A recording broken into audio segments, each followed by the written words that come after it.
Hello, this is the review of the Visconti Homo Sapiens in the Bronze Age finish with a 1.3mm stub nib. First, let's get into the packaging the pen comes in. It comes in this Visconti black box. You open it up, you have the tray where the pen lays in, and you have the manual and everything like that. So, just elegant packaging.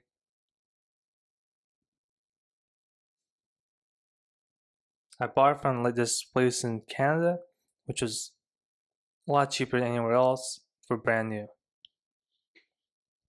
Now let's get into the pen itself. The barrel is made out of resin and lava mixture, which I think is called basaltic lava, from Mount Etna in Sicily. The pen is hygroscopic, so it absorbs moisture and sweat. So that's kind of like crazy because I'm not sure about the long-term effects, but if it absorbs sweat, I'm not sure if like it gets a lot dirty or it smells in the long term. Like this is an actual like concern, but so far like there's no problems. It has the My Pen system on top that you can like put a gem or something on top, and Visconti typical clip, and the nib. Yeah, Visconti Homo Sapiens on the band, and the nib is a 23 karat palladium nib, 1.3mm stub nib with plastic feet. It's a two-tone nib. They don't make this nib anymore. They make 18 karat gold nibs anymore because they had a lot of problems with 21 karat palladium nibs. And this is a very comfortable hold for me. And yeah, you can post this pen.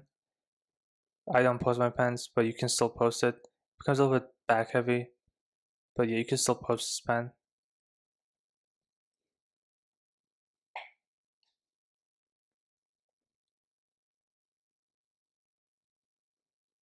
It has a hook-on mechanism for when you close the pen, which is, as far as I'm aware, it's specific to Visconti.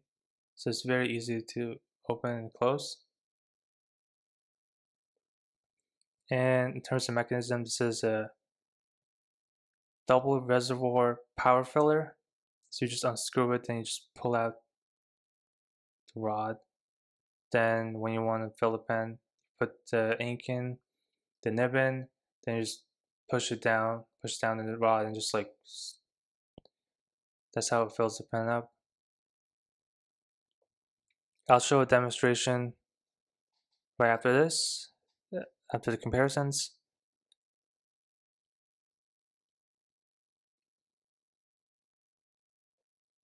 But yeah, the hook lock system is very like hook safe lock mechanism is very fun to play around with. It's very easy to close it. Now let's get into comparisons. We have the Pelican M1005.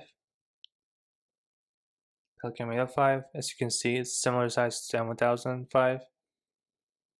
And Gert, Pilot Custom Rouge, Pilot Custom 823, sorry. Then you have the Lime Safari.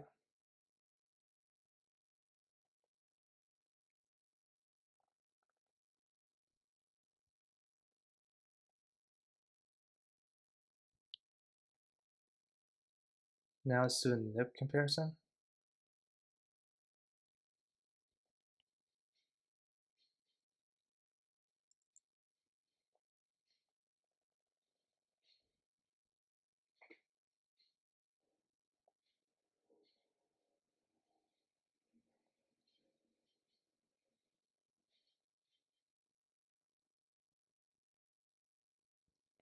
As you can see by the sizes, a similar size to the Pelican 1000. It's actually, Pelican 1000 has a bigger nib.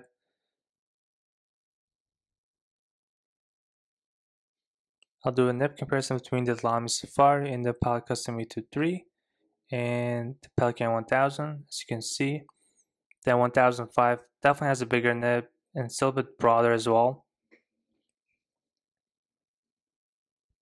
When you post them up, The N1000 and the Visconti Homo Sapiens are pretty much the same length as well.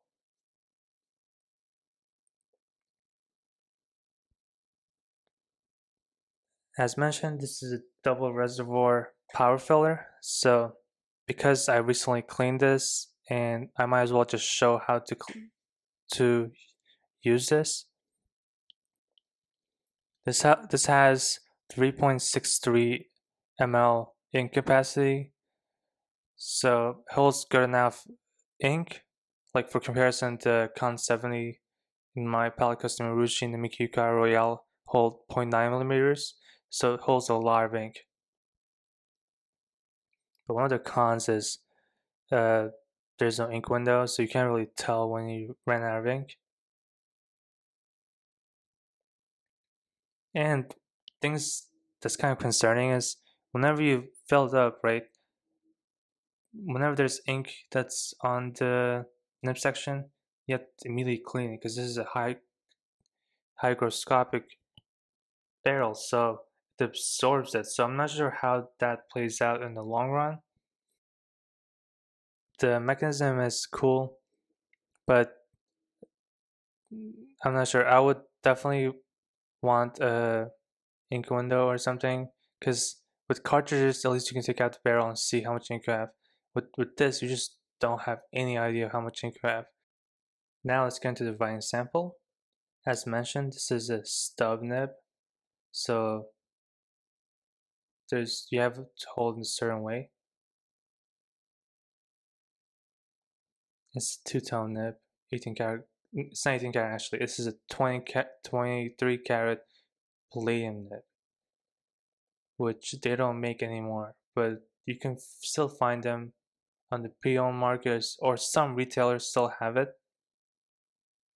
But the problem with that is that it has a lot of problems. I got lucky in this stub nib doesn't have any problems.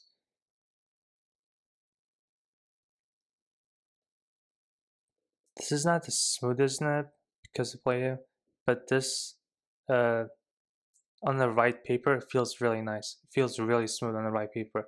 Like on this rodeo paper, it feels very smooth. But if you use just a loose leaf paper, then you feel a lot of resistance because it's the stub nib and the nib itself. And this is a very wet pen. Most Visconti Homo Sapiens, most Visconti pens in general are very wet. And this has natural line variation because of the stub nib.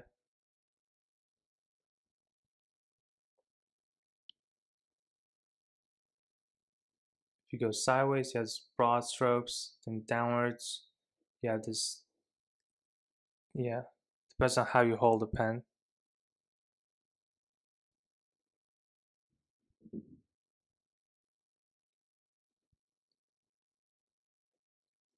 But yeah, this is a very wet pen.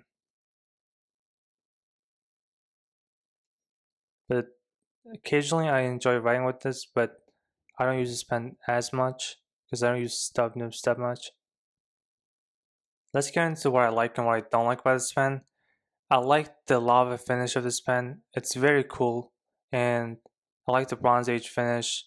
Has good contrast to it, and I like the nib on a good paper.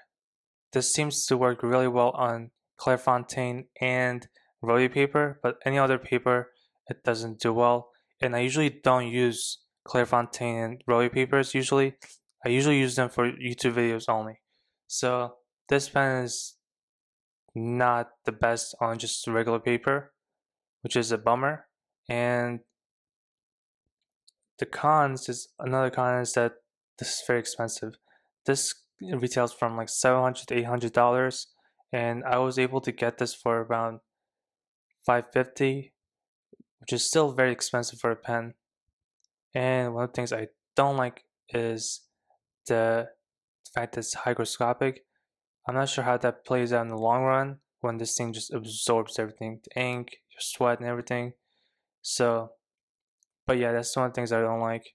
But if you like the lava finish and the nib, then it should be fine.